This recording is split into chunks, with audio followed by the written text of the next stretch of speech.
The Holy Gospel according to Mark, the 9th chapter. And when they, Jesus, Peter, James, and John, came to the other disciples, they saw a great crowd around them and scribes arguing with them.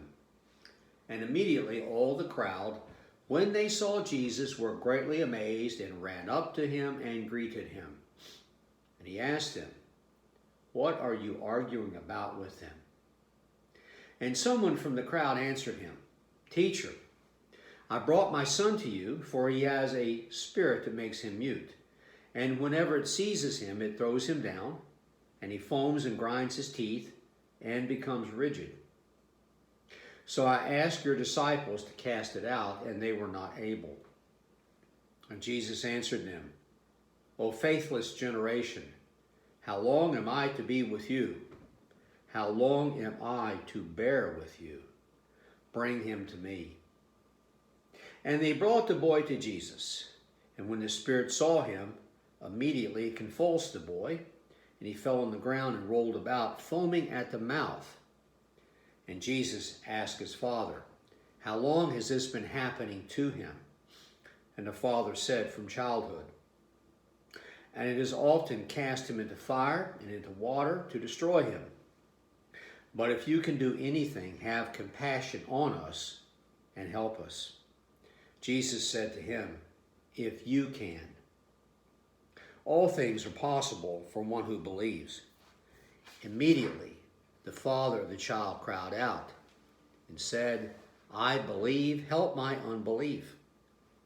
And when Jesus saw that a crowd came running together, he rebuked the unclean spirit, saying to it, "You mute and deaf spirit, I command you, come out of him and never enter him again."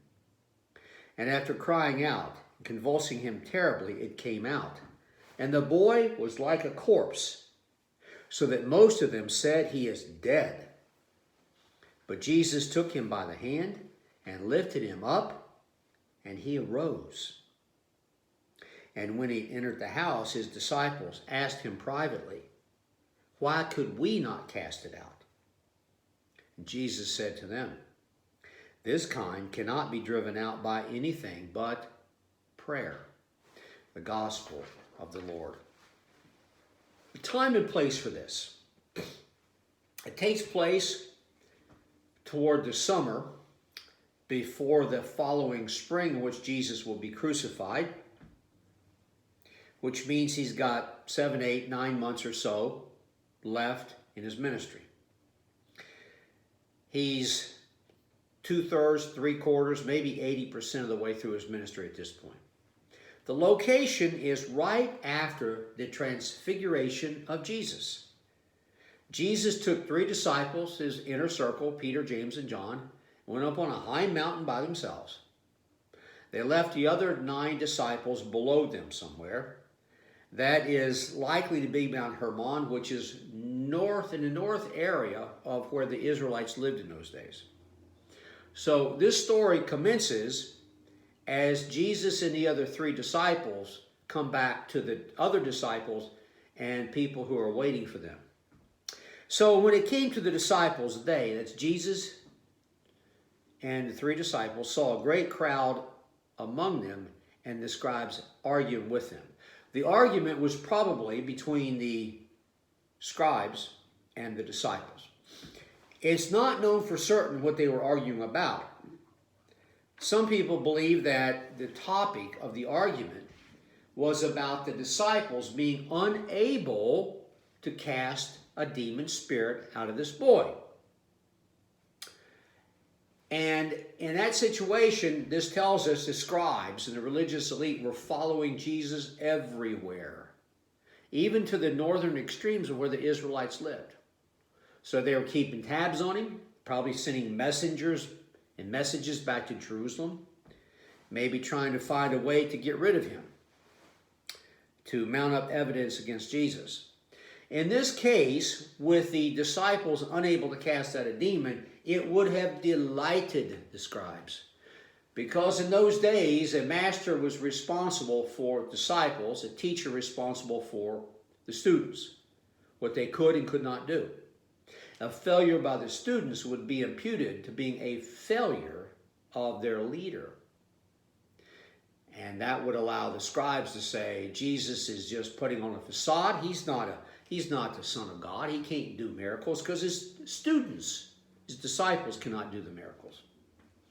So when Jesus and the other three guys come into viewing distance, it said, all the crowd, when they saw Jesus, were greatly amazed and ran up to him and greeted him.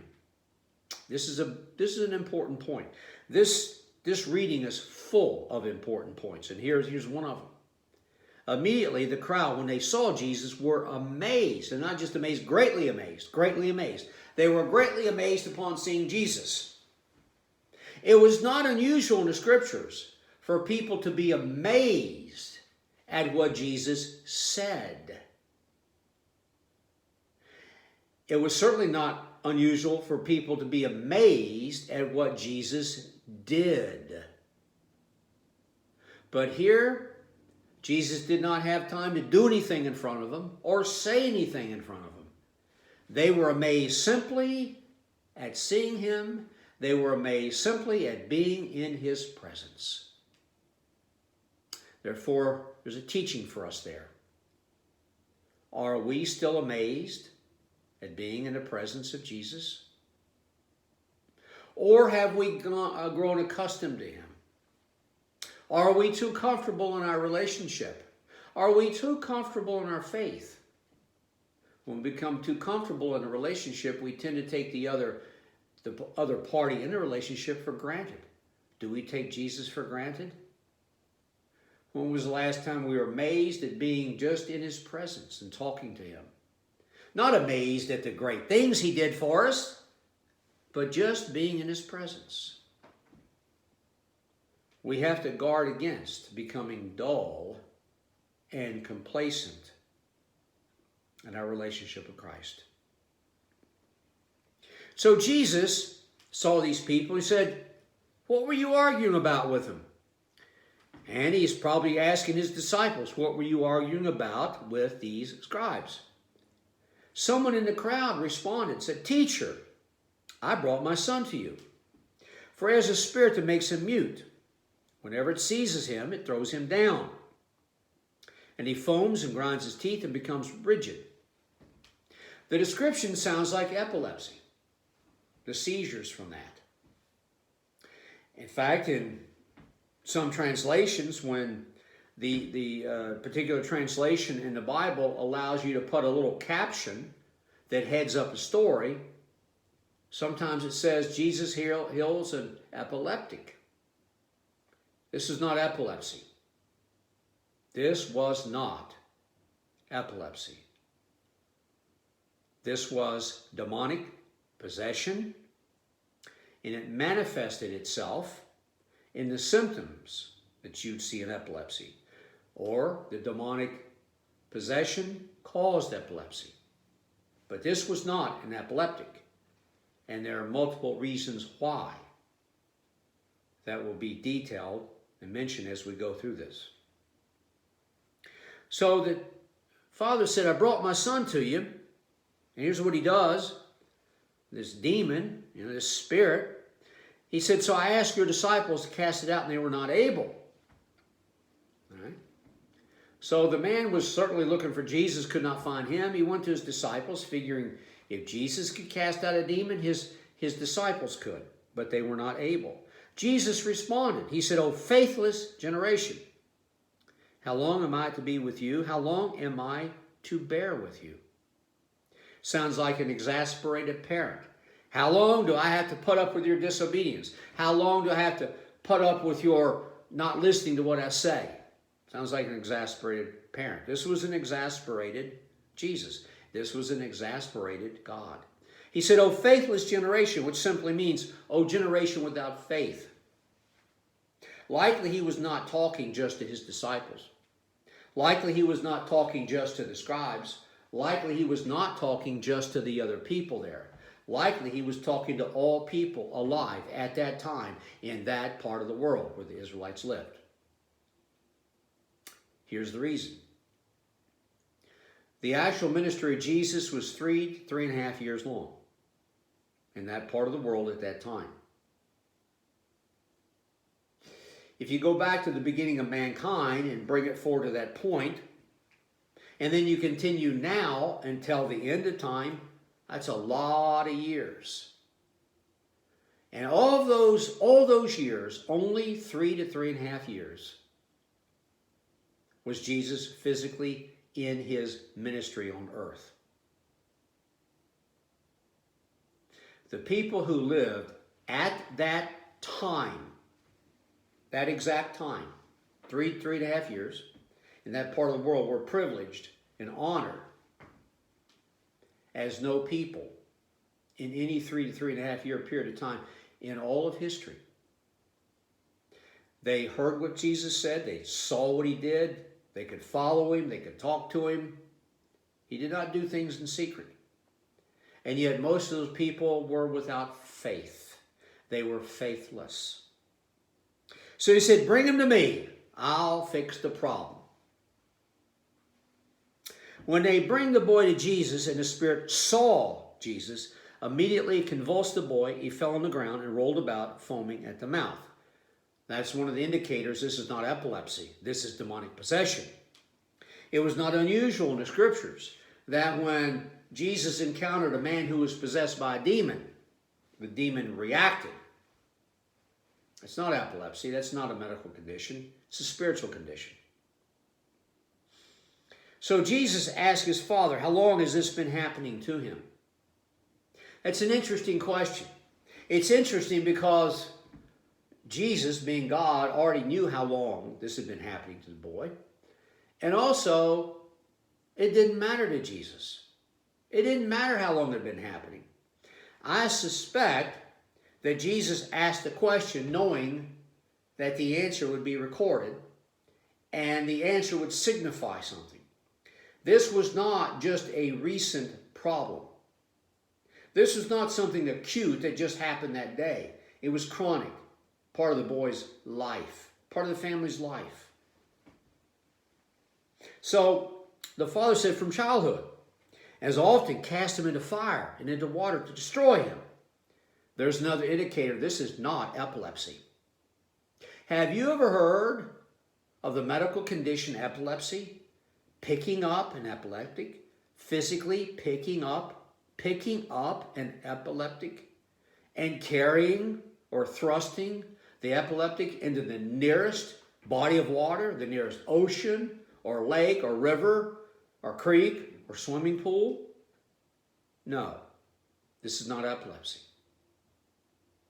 Have you ever heard of epilepsy picking up a person, an epileptic, and transporting them to the nearest forest fire? No, this is not epilepsy. This is demonic possession. So often cast him into fire, into water to destroy him. But if you can do anything, have compassion on us and help us. When we see that statement, we think, whoa, this man's talking to God. Of course God can do something. But if you examine the situation from the Father's perspective, he actually had a reasonable right and a reasonable basis for saying, if you can do anything. Why was it reasonable? Because the Father had already come to the disciples. They could do nothing. And so the man might have been figuring, well, if the disciples cannot do anything, maybe Jesus cannot either. But if you can do anything, have compassion on us and help us. And Jesus responds, if you can, he says. If you can. All things are possible for one who believes. Here's the major point. The house of healing is built on the foundation of faith. Faith is the foundation that supports the house of healing. Without faith, there is no healing. Not of mind, not of body, not of spirit, not of relationship, not of anything. Faith comes first. It lays the foundation. Without faith, God doesn't do anything. God's miracles, God's grace is in response to our faith in him. If you go back to a story about Jesus going back to his boyhood home in Nazareth, The scriptures say he could do no great miracles because of the lack of faith. He could only lay his hands and heal a few sick people. Their lack of faith provided no basis or foundation for him to respond with his grace of healing. There are many people in the world, in the midst of a problem, throw up their hands and say, Lord, help me. Help me, help me. And then when there's no response, they say, I knew it. God doesn't really exist. He doesn't really exist. See, he didn't help me. Those are demands, not requests. And they're not made from a basis of faith. They represent a challenge, a test for God.